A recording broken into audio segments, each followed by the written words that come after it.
तू रिकॉर्ड कर ले।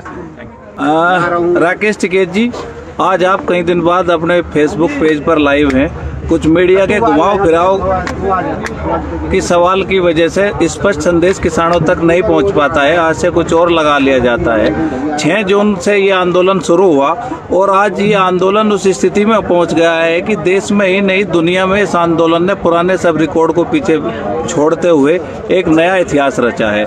यह आंदोलन इसलिए भी खास हो जाता है कि यह आंदोलन 3 कानून जून में ये शुरू होता है और पूरे पंजाब से घूमता हुआ, जिस तरह से आज पूरा आंदोलन पंजाब से चल के हरियाणा का आंदोलन बताया गया तो ये पश्चिमी उत्तर प्रदेश में आया, पश्चिमी उत्तर प्रदेश का बताया गया तो ये पूरे, उसके बाद जो है अब ये आंदोलन पहुंच गया राजस्थान, इसके बाद पहुंच गया आंदोलन मध्य प्रदेश, इसके बाद ये आंदोलन जा रहा है केरला, उड़ीसा, तेलंगाना, कर्नाटका। तमाम जगह पूरे देश में आंदोलन है, तमाम जगह आपके कार्यक्रम लग चुके हैं। और जिस तरह से आज तारीख नहीं है संयुक्त मोर्चा के नेताओं के पास, तो क्यों ना ये समझा जाए कि ये आंदोलन जन क्रांति की ओर जा रहा है। हाँ, तो जय जन क्रांति तो है भाई, किसी को दिक्कत कुछ भी हो, दुकानदार आएंगे कह लेगा जी हमें भी बहुत समस्या हो रही, मकाबे तुम भी आ जाओ। कोई वे टेम्पो वाले आएंगे कह लेगा जी डीजल बहुत महंगा होगा, सवारी का रेट बढ़ा नहीं सकते, भाई तुम भी आ जाओ। तो पूरी समस्या है, तो जन क्रांति है, आंदोलन थोड़ा होगा। ये किसान से शुरू होकर पूरा देश का सवाल ये बनेगा, मजदूरों का बनेगा। ये जो स्कूल वाले हैं हम उन्हें कह रहे हैं कि भाई उन्होंने स्कूलों की फीस माफ नहीं करी।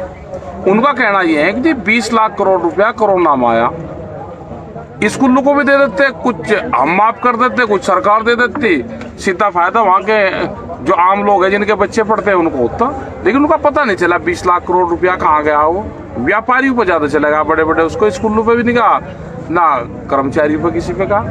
अच्छा, आप जहाँ बैठे हैं ये NH-24 की सर्विस रोड है और ये आंदोलन के मायने इसलिए और बढ़ जाते हैं कि कुछ समय पहले देश के प्रधानमंत्री ने इस NH-24 का उद्घाटन करते हुए कहा था कि यहाँ से जो गाड़ियाँ फर्राटे बढ़ेंगी उनकी स्पीड कम से कम 80 से 100 किलोमीटर प्रति घंटा की होंगी। साथ प्रधानमंत्री जी ने भी ये नहीं सोचा होगा कि इस NH-24 पे किसानों के टेंट लगेंगे, यहाँ पे किसान बैठेंगे और इस तरह की तमाम चीजें होंगी। इसके बावजूद आज आप जो है सर्दी से शुरू होकर बारिश आप देख चुके हो, गर्मी आ चुकी है, लेकिन कोई भी किसान जो यहाँ पे है वो ये नहीं, एक सवाल उसके मन में जरूर है कि आंदोलन में सफलता कितनी मिलेगी, लेकिन कोई भी आदमी ये नहीं कहता कि आंदोलन समाप्त होना चाहिए। तो बहुत सारे मीडिया सवाल करती है। आज आप अपने पेज पे हैं, किसान जानना चाहते हैं कि किस तरह की तैयारी उनको करनी है। आंदोलन समाप्त की बात नहीं करते, वो अपनी तैयारी रखे भैया। तो किसान खेत में रहे या अपने आंदोलन में रहे, दो ही जगह किसान को रहना पड़ेगा।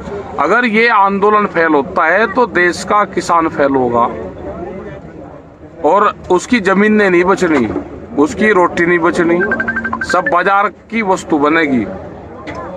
आंदोलन पूर्ण रूप से किसान मजदूर जो गांव में लोग रहते हैं, जो भूख पे जो व्यापार करना चाहते हैं, उसके खिलाफ आंदोलन ये है। देश में बड़े बड़े गोदाम बन चुके हैं और जो कटीले तार दिल्ली के चारों तरफ को लग रहे हैं, इस तरह के कटीले तार अनाज के गोदाम के चारों तरफ लगेंगे। तो एक किसान समझे, अब सारी चीजों को समझे कि अगर फसलों के रेट नहीं उसको मिल रहे तो आंदोलन करना उनको जरूरी है पूर्ण रूप से। एक गंभीर विषय ये है कि ये वर्तमान सरकार जब कांग्रेस FDI लेकर आई थी तो इन्होंने उसका विरोध किया था। बाजार में कब्जा करने के लिए इसी सरकार में FDI को लागू किया गया। FDI लागू होने के बावजूद भी हिंदुस्तान का जो 36% बाजार है वो दलहन, तिलहन और खाद्य बाजार है, जिसमें अन्न भी शामिल हैं। इसके बाद कोरोना काल में 3.5% जो GDP बढ़ी कृषि की और 150% जो डिब्बाबंद भोजन की डिमांड बढ़ी और 148% इमेजिन और फ्लिपकार्ट से सब्जियां खरीदी गई। तो 2-3 कंपनियों की दृष्टि हिंदुस्तान की कृषि पर आ गई। इसको आप बखूबी समझते थे। रात की रात बिल लाए गए। जैसे ही GDP का रेट आया उसके तुरंत बाद जो है जून में ऑर्डिनेंस ले आए। तो FDI से जो बाजार कब्जा नहीं हो सका, उस खाद्यान्न के बाजार को कब्जा करने के लिए तीनों बिल लाए गए हैं। आप लोगों ने इसको परखा इसको आगे बढ़ाया। पहले ये कहा गया कि भाई पश्चिम में तो गन्ने का किसान है, तमाम देश में ये आंदोलन गया। तो जो बाजार पे कब्जा करने की नीयत है, आपका एक सवाल जब महत्वपूर्ण हो जाता है, जब आप ये कहते हो कि रोटी तिजोरी में बंद होगी, तो क्या उसका स्पष्ट संदेश यही है कि देखिए आपका जो खाद्यान्न है वो कंपनियां आपसे खरीद के कंट्रोल कर लेंगी और उसकी कंपनियां दाम निर्धारित करेंगी, नुकसान आपको भी होगा।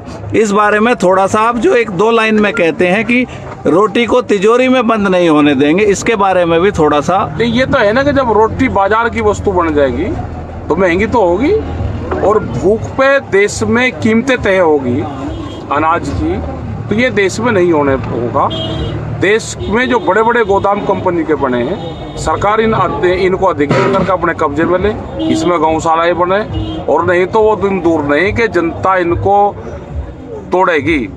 भूखा आदमी आपस में लड़ता है, छका हुआ आदमी दूसरे के खिलाफ लड़ता है, तो ये तो भूख की लड़ाई होगी। भूखा आदमी ही क्रांति लाता है दुनिया में, तो भूख पे दुनिया में व्यापार नहीं होगा। ये एक नया कॉन्सेप्ट चला कि भूख बढ़ाओ और पैसा कमाओ, ये देश में नहीं चलेगा। अच्छा, एक सबसे बड़ा सवाल ये है कि आप जो आंदोलन करने वाले लोग हैं, उनकी मुश्किल से जो आमदनी है वो 30-40 रुपए घंटा की है, और जिससे आपकी लड़ाई है, मैं कहूँ कि अंबानी की 1 घंटे की जो कमाई है वो 90 करोड़ रुपए की है। तो इतने संसाधनों के अभाव में कैसे लड़ पाओगे आप?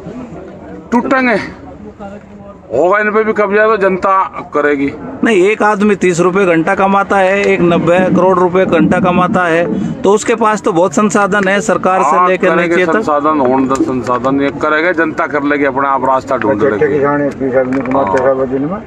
जनता कर लेगी तो रास्ते इतने गुना भाग में ना बढ़ो, तो हम कर लेंगे, हम काम कर लेंगे। ये सबसे अहम सवाल ये है कि आप तमाम बार अपील भी कर चुके हैं, दोबारा आप पेज के माध्यम से स्पष्ट लोग ये सुनना चाहते हैं। जिस तरह से बच्चे को बाप रोक रहे हैं, लेकिन वो कह रहे हैं कि नहीं, राकेश टिकैत जी ने कह दिया, अब तो हम करेंगे।